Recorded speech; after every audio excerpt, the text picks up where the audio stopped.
Hello and welcome. Our guest today is Ambassador Tibor Nagy, former U.S. Assistant Secretary of State for African Affairs under the first Trump administration and one of Washington's most experienced voices on African diplomacy. During the highly contested 2018 election in the Democratic Republic of Congo, Ambassador Nagy was among the strongest international supporters of Félix Tshisekedi's presidency. But recently, he surprised many observers after publicly saying that one of his greatest regrets was personally advocating for US to support Tshisekedi at that time. His remarks have sparked strong reactions in the Democratic Republic of Congo and reopened debate about the 2018 elections, US policy in the region, and the future of Congo political leadership.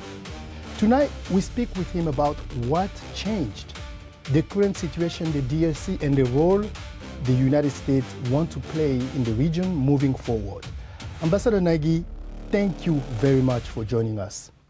Thank you very much, Marius, for having me. And at the start, I want to make sure your viewers understand I do not speak for the U.S. government anymore.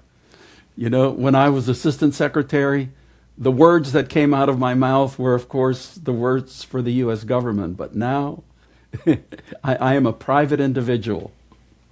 Thank you so much. That was very important to say it. And everything you're going to be saying tonight doesn't involve the position of the U.S. government. Thank you. But for us, your experience, as I said earlier before we start this interview, you are Mr. Africa. You know Africa because you've been around, but especially we're going to talk about your last tweet about the DRC. Ambassador Nagy, for years, you defended the U.S. decision to support Félix Tshisekedi after the 2018 elections. What exactly made you change your mind today? Yeah, and honestly, I can't say that the U.S. decision at the time was wrong. My frustration is that I thought when Tshisekedi came in after the first election in the Congo, when there was a peaceful transfer of power, or let's say largely peaceful transfer of power, and there was such high hopes that President Tshisekedi would take the Congo in a totally new direction. And now here we are, years later, and it is very disappointing that we may be facing the similar situation as we did when President Kabila had to be, how do we say it in English, strong-armed, persuaded to leave the presidency. And again, you know, it's very frustrating when history repeats itself. When you have yet another president who is considering changing the Constitution so that they can become like a President Biya or a President Museveni.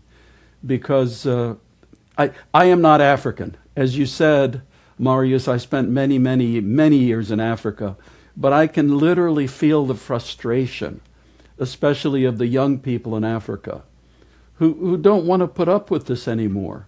You know, the older generations, they had tremendous respect for those people who fought for independence. But those days are gone. Now, most of Africa is young people, and they would like for Africa to have the same kind of elections as other parts of the democratic world. So what disappointed you the most personally? Well, in the beginning, if you remember, after President Tshisekedi's election, initially he did so many good things. I remember when he visited Washington the first time after his inauguration as president, and I hosted a lunch for him at the U.S. Institute for Peace, and I read a long list of accomplishments that he did very quickly after taking office, which were pointing in such a positive direction. And now, so many years later, you look back and you see the road that he has traveled, unfortunately, is leading less and less in a positive direction, and more in the same direction that other authoritarian figures have taken. You know, now we're getting to the point, really, is he going to change the Constitution and go for another term, or is he going to go with the Constitution? I am not an expert on Congo's Constitution. I have read certain parts of it, and it's a very strongly worded Constitution about changing the president's term of office and even of amending the Constitution. So, you know, that for me is a disappointment because, as I said, President Tshisekedi's was the first peaceful transfer of power in Congo's history. And I know many people in Washington were hoping at the time that that would set the precedent for the future moving forward. And I know many Congolese thought the same thing. So yet here we are again. We're on the road and it's going to go in two different directions. And I'm just hoping that the direction is in constitutionalism and not what we have seen in, unfortunately, so many other countries. Let's go back in 2019. So what did the United States hope Tshisekedi would bring to Congo that was different from the Kabila era? Yeah, let's go back to 2019. There were three, I would say, overriding policy objectives for the United States of America. Number one was Kabila needed to go.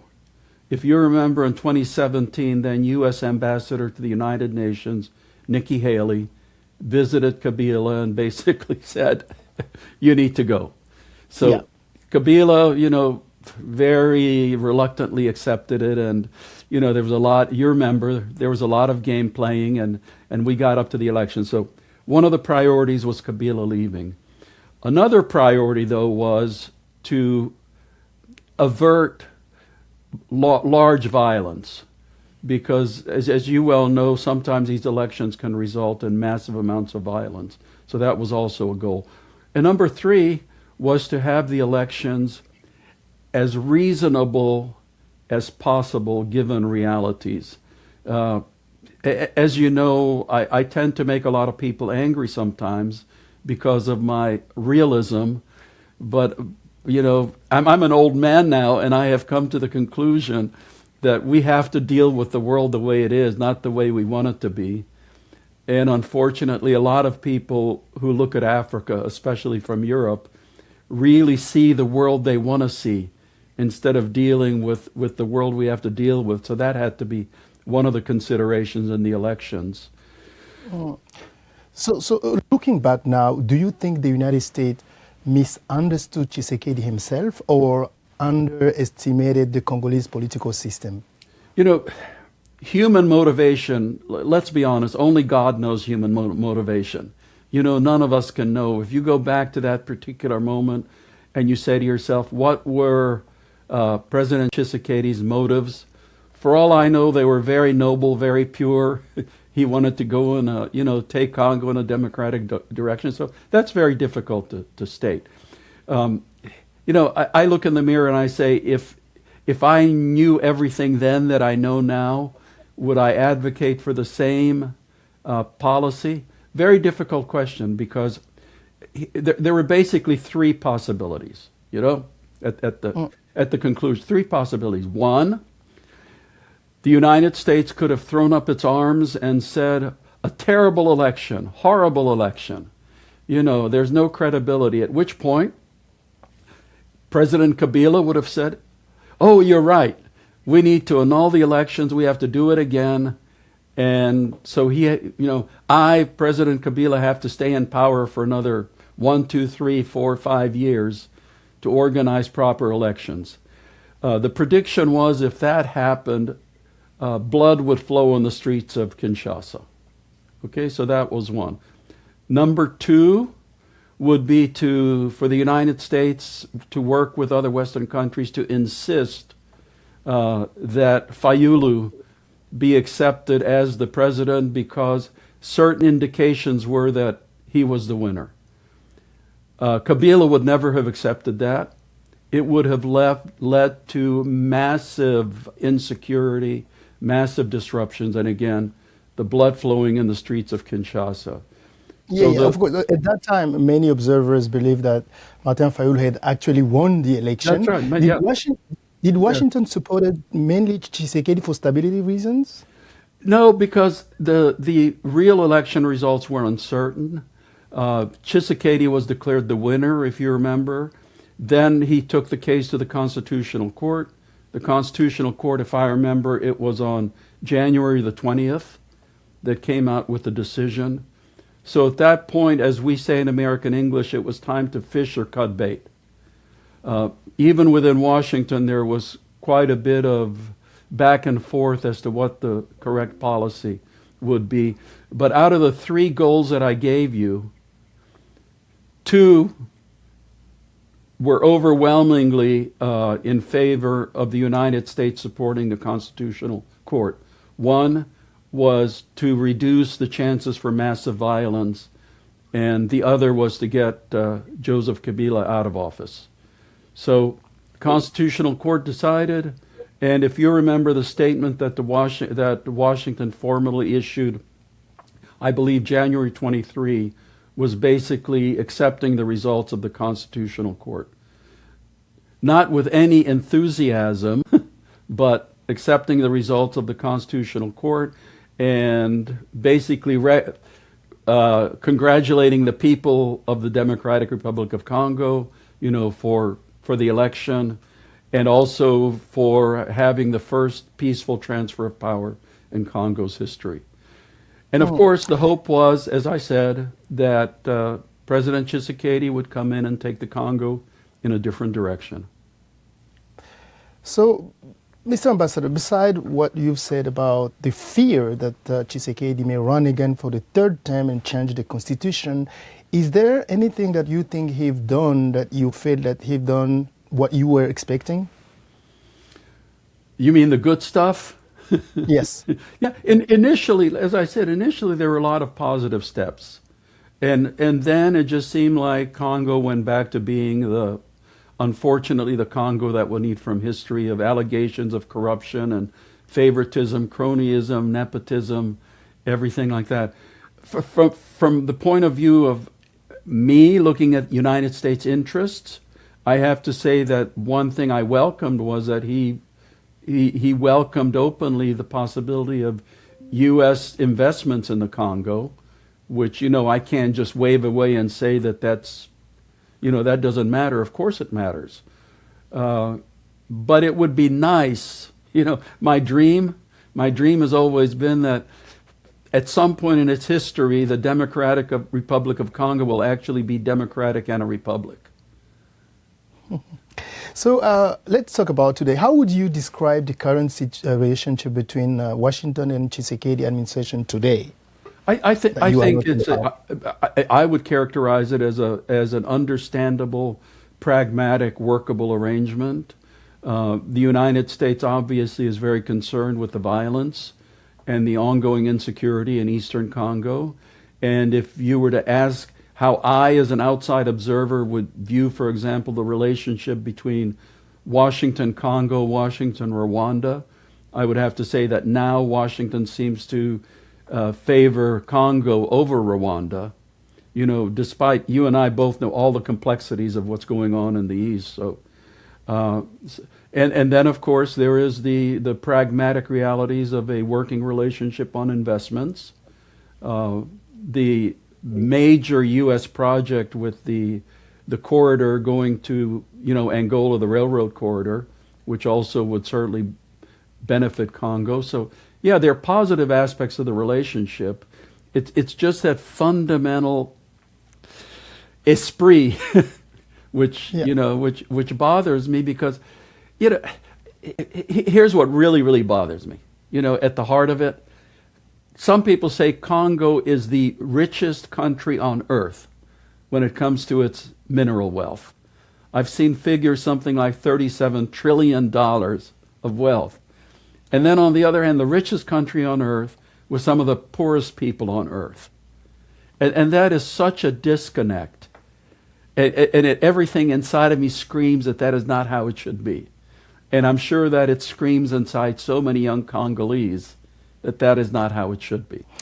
You said, if I heard you well, that now the U.S. is tending to support more Congo than Rwanda. Do you think that's the best path to the solution to what's happening now in the eastern part of Congo? Again, I can't speak for the administration. My view is it should be a more equivalent position, because both countries have what I would say are existential concerns with what's going on in the East. But I think that if it was approached correctly, both countries also could have tremendous economic benefits if there was a deal done the right way. Because Rwanda doesn't want insecurity on its border, and Congo really would like to benefit from some of the wealth which exists in what we all know the wealthiest part of Congo. And at the bottom of it, at the end of the day, obviously it should be the people, the people that benefit from the wealth, not the elites sitting in Kinshasa and other places. So, yeah, I would have a more equal policy in that, because Rwanda has very valid concerns, as does the Congo. So President Tshisekedi's recent comment about constitutional changes and possible third term debate have raised concern. Are you worried about democratic backsliding in the DRC? Yeah, if it goes through with the constitutional change, I mean, yeah, let's get real. Of course, that would be democratic backsliding. Of course it would be. I mean, the president can point to, he can say, oh yeah, I have to change the constitution and I have to run for a third term because I have the same crisis that President Zelensky has in Ukraine, and President Zelensky has, delayed his elections. Yeah, but Kinshasa is not being bombed by drones every night. So Goma is bombed by Goma. There are people that are dying, that people are displaced. Yeah, but it's not. So, let's be real. It's not the same that the entire country is under attack, and that that Rwandan forces are on their way to Kinshasa. So there's a degree of difference there. Yeah, but if I have to take your example with Congo, Kinshasa is not Congo, right? But there's a big part of Congo that is controlled now by the M23, where so many people that are displaced. So don't you think that situation can be, in a certain way, being viewed as what's happening in Ukraine? Let me put it this way. 1864, the United States of America was undergoing its most severe conflict ever. More Americans died in our Civil War. There were rebel armies not far from Washington, but the United States of America went through its presidential election. So, yes, politicians can find any number of reasons to do what they want to do, but at the end of the day, if Congo wanted to have presidential elections, they could have presidential elections and exempt certain parts of the country, which other, countries do at the same time. But if you look for reasons to delay, you can always find reasons to delay. I'll leave it at that. So, yeah. So because President Tshisekedi said we cannot organize election because one big part of Congo is under rebels group. So if we go to election without that part of Congo, that's not possible with the actual constitution. So don't you think that that's a good reason to not organize elections in Congo? Well, couldn't he then also say, if we cannot organize elections all throughout Congo, at the earliest opportunity, we will organize elections and I will step out of power?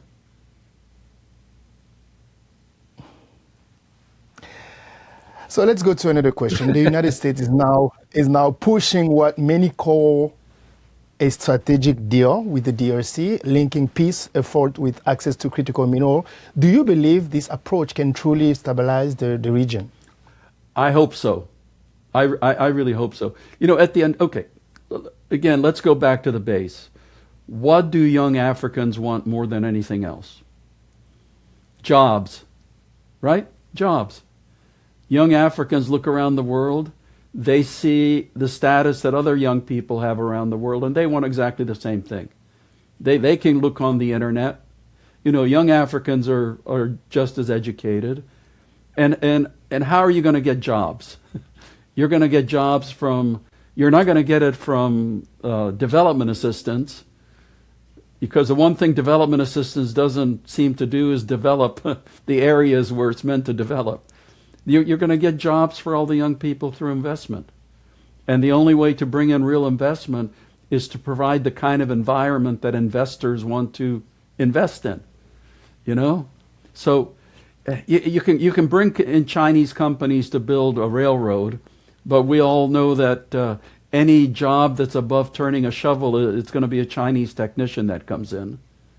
And, you know, but if you get real investment, that will provide real jobs. And yeah, that could definitely impact the long-term stability of a country. And that's what's going to be important for the future. But, you know, let's get back to what we were talking about. The richest country on earth, the Congo, with some of the poorest people. And that's what has to change. So in your recent tweet, that was in October, you warned that without constant effort, the current peace process could collapse and lead back to open war. What do you believe is currently missing from the U.S. approach? Well, I think what's missing from the U.S. approach is just constant work on it. For example, when I came in as Assistant Secretary of State, one of the first things I did was I asked one of our most accomplished Africanist experts, Dr. Peter Pham, now Ambassador Peter Pham, to come in as my special envoy for the Great Lakes.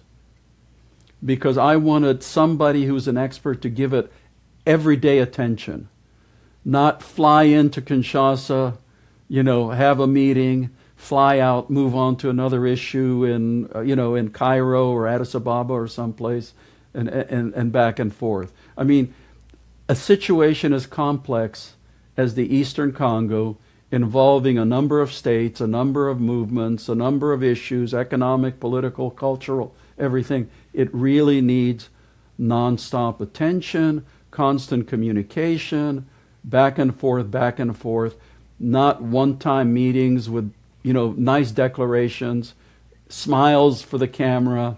You know where I'm going with this. So yes, I can tell.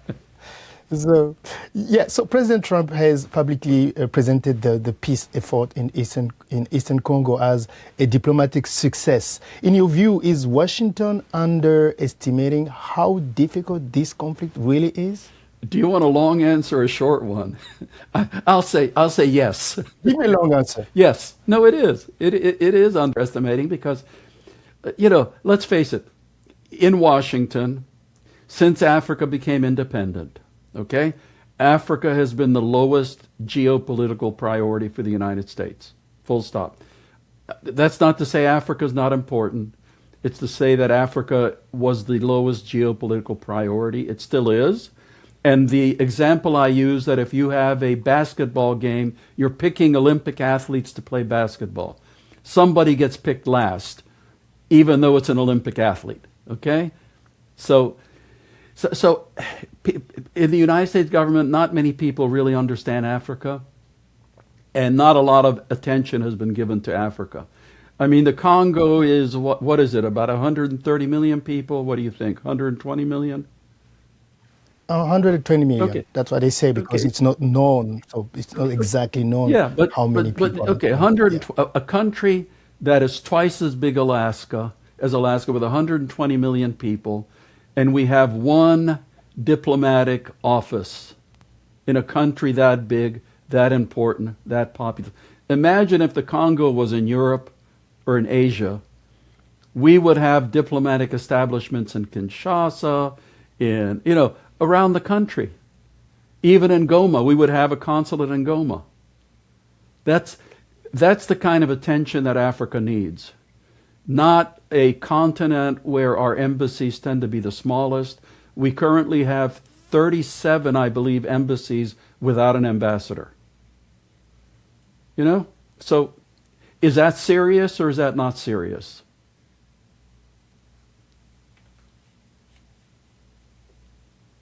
Okay, so some critics say that the growing U.S. interest in Congo is mainly driven by the competition with China over critical minerals.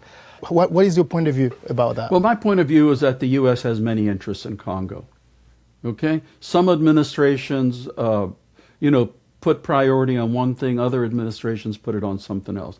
The United States of America committed a horrible, stupid mistake in allowing China to take overwhelming control of critical minerals. The minerals that we in the United States need for our most sophisticated weapon systems, 90% of the control is with China. So Congo is in the very fortunate position of having an abundance of many of those strategic minerals. So Congo has a huge advantage in selecting the kind of deal it wants.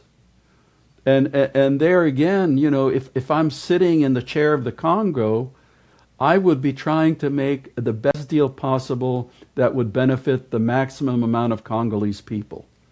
If it's with China, great. If it's with the United States, great. From the sitting in the U.S. chair, of course, we want to make the best deal possible for the United States of America. That's how the world works.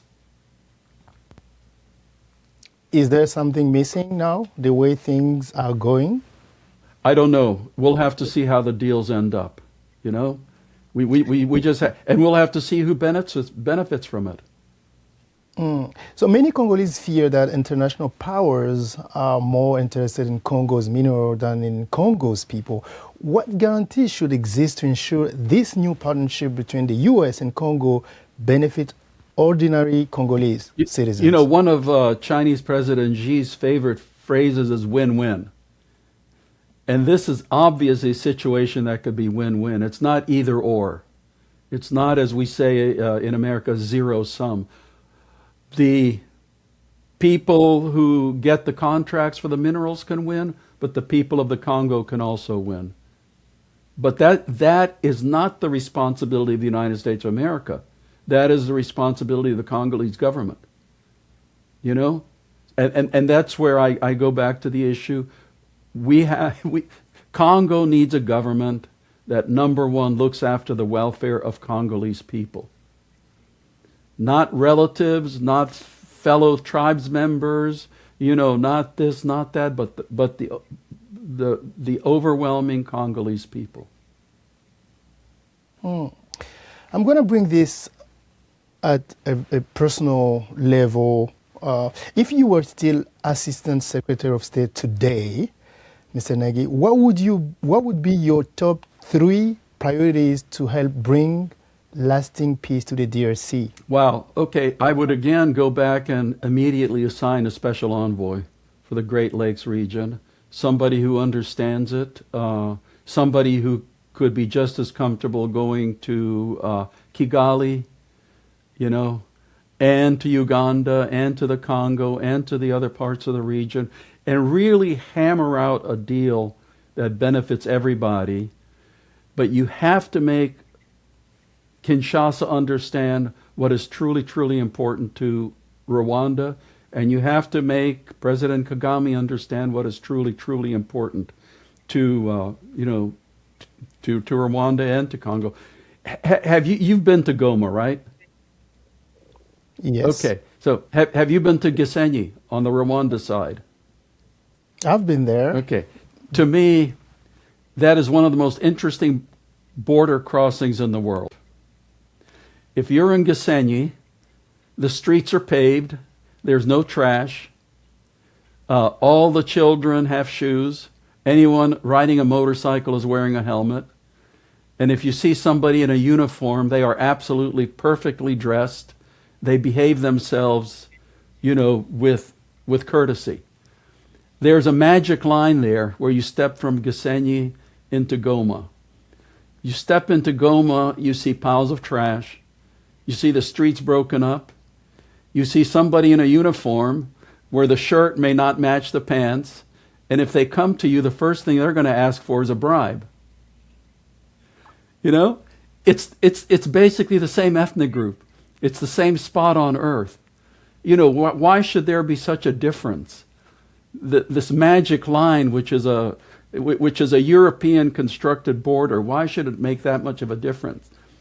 To me, the people in Goma deserve exactly the same kind of government services that the people in Gisenyi are getting. Are you kind of praising Rwandan government? I'm praising what they've accomplished when it comes to government services. I'm not praising them for their political liberalism, but I'm praising them for that they have obviously taken efforts to provide services for their government. If you compare Kigali to Kinshasa, I would ask you, which would you find more livable? I went to Kinshasa. I studied Congo's resources, and I just shake my head that that the people of Congo should all have motorcycles. They should all have well-functioning roads.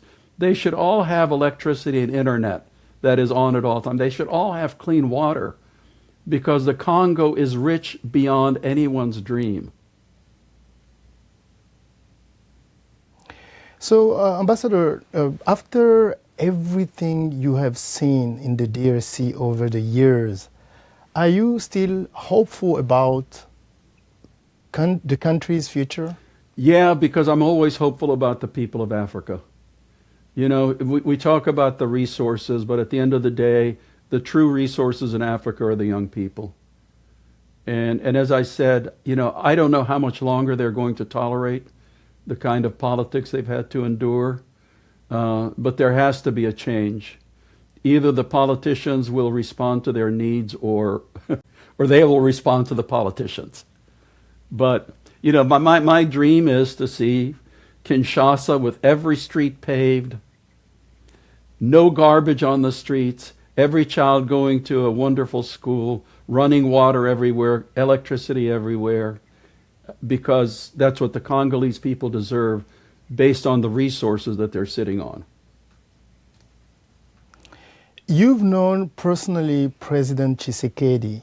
If you had an advice or something to say to him personally tonight in this show, what would you tell him? Well, the only thing I would say is follow the dream that you came in with.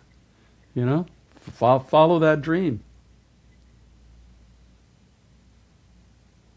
And the dream, he said it when the UDPS was in the opposition. They say once in power, they're going to change the constitution.